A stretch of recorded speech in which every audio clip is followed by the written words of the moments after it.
Hello दोस्तों, स्वागत है आप सभी का मेरे चैनल कृतिक स्टोरीज में। आज मैं आपको बताने वाली हूँ तुलसीदास जी की कथा। आखिर वो तुलसी से तुलसीदास कैसे बने। हर कामयाब आदमी के पीछे एक औरत का हाथ होता है। श्री राम उपासक की सत्य कथा चलिए सुनाते हैं आपको।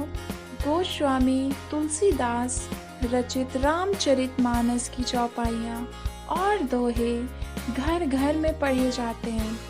तुलसीदास को साहित्य का शशि कहा गया है। जन्म के समय पंडितों ने बालक को माता पिता के लिए अशुभ बताया। कहते हैं तुलसीदास के जन्म के समय मुंह में पूरे 32 दांत थे। उन्हें त्याग कर माँ ने अपनी एक दासी को लालन पालन के लिए सौंप दिया। तुलसीदास के 5.5 वर्ष का होने पर वह दासी भी संसार से चल बसी।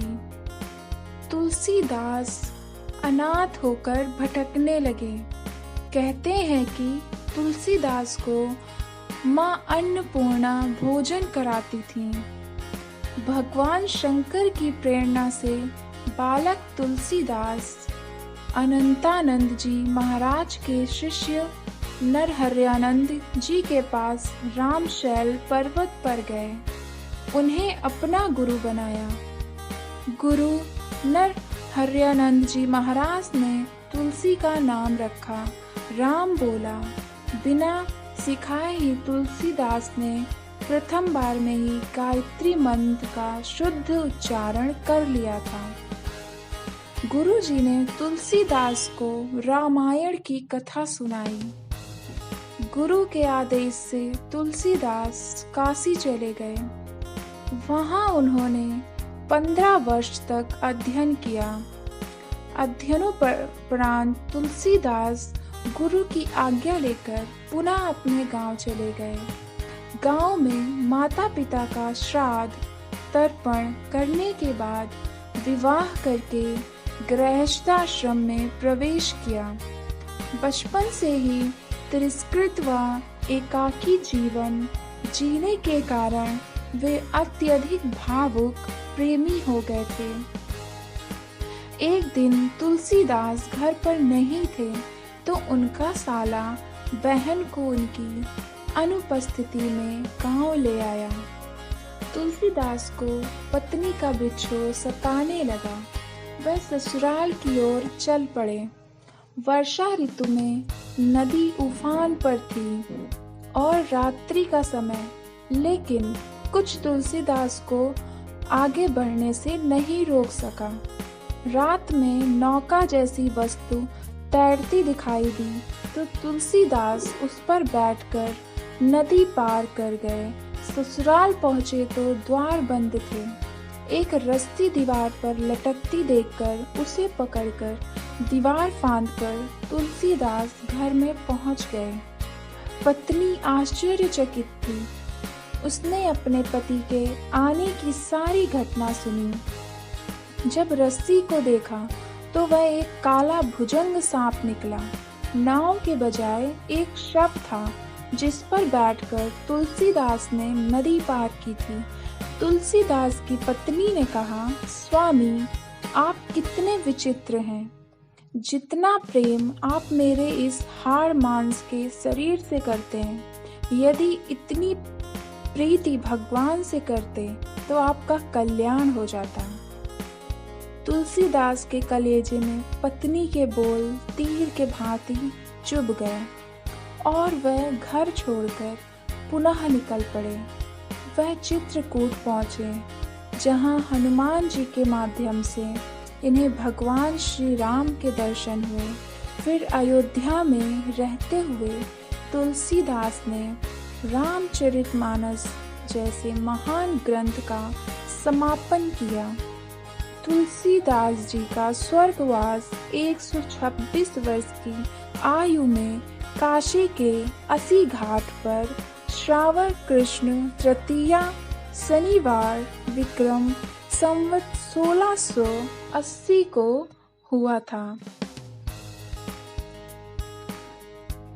तुलसीदास जी की पत्नी का नाम रत्नावली था।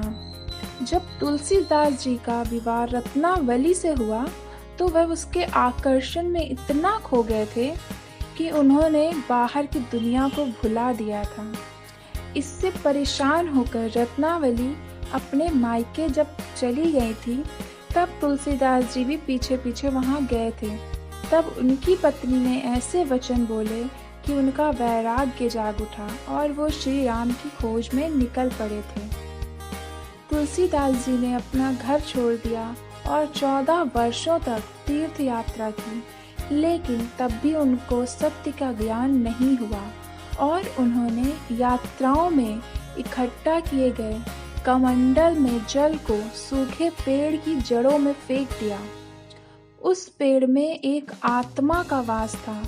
वह तुलसीदास जी से प्रसन्न हुई और कुछ मांगने को कहा। जब तुलसीदास जी ने राम दर्शन करने की इच्छा जताई, इस पर आत्मा ने तुलसीदास जी को कहा कि तुम हनुमान मंदिर जाओ, वहाँ रामायण का पाठ होता है, जिसे सुनने स्वयं हनुमान जी कोढ़ी के वेश में आते हैं। तुम उनके पैरों में गिरकर मदद मांगना, वो तुम्हारी जरूर मदद करेंगे। तुलसीदास जी ने प्रेत के बताए अनुसार हनुमान मंदिर में पहुंचे और रामायण का पाठ सुनने लगे। उन्होंने देखा कि एक कोढ़ी रामायण कथा सुनने में मग्न है। तुलसीदास जी समझ गए और उनके पास पहुंच गए। तुलसीदास जी उनके पैरों में गिर गए और उनकी स्तुति करने लगे। तब हनुमान जी ने उनको वास्तविक रूप में दर्शन दिए और जल्द ही श्री राम से मुलाकात का वरदान देकर अंतर्ध्यान हो गए। इसके बाद तुलसीदास जी चित्रकूट के घाट पर भगवान श्री राम की प्रतिमा के तिलक के लिए चंदन कूट रहे थे। तब स्वयं श्री राम ने उनको दर्शन दिए। इससे तुलसीदास जी प्रसन्न हुए और श्री राम के आशीर्वाद के बाद तुलसीदास जी को ज्ञान की प्राप्ति हुई। तो इस तरह थी तुलसीदास जी की कहानी।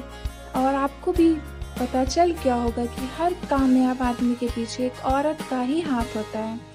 अगर आपको भी ये कहानी अच्छी लगी हो तो प्लीज़ इसे लाइक ज़रूर कीजिएगा और शेयर करना मत भूलिएगा।